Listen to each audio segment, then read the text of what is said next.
nó xử lý tụi bé bỏ nó là phụ chính nhà cố xong tụi nhau bỏ đưa nó nói cho lần trôn cho tông giấy xong tụi các chú nhau sẽ là sao nó tụi nó giờ tí cho nông nhung thế nè giờ cứ tí nhung kìa cha tí tụi tàu chạy tí tụi tàu lòng thế nè cú tàu xu giờ tông giấy tụi nó nè xử lý tụi bé bỏ tụi nó giờ tông giấy xong tụi nhau các chú tụi nó giờ cú tàu xu dần trôn bỏ đưa nè tụi nó giờ tí cho nông nhung thế nè chạy tí tụi tàu là mù tụi nó mới phải đồ thì tông giấy rồi nè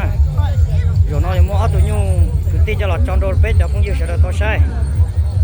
cũng nó lần rồi như mua chẳng thấy một sai xứ nó chẳng như nè có chỉ đồ chỉ hai nó cho nó nè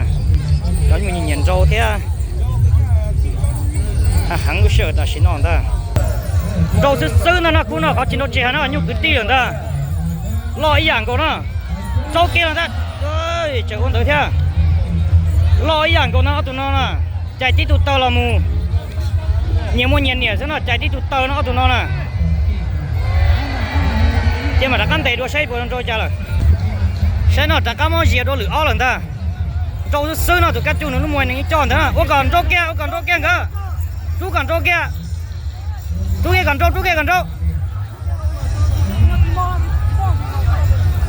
này mà một trâu là tí chỉ tròn trâu kia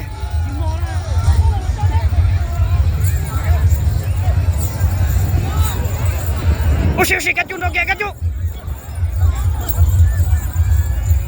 thằng sẵn ý dạng cô lấy tụi nó này chứ mà đã cắt chút luôn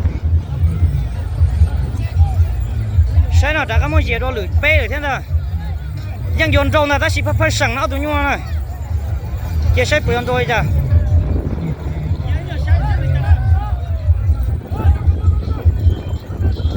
bây giờ trong rồi chỉ sáng đâu phải chờ này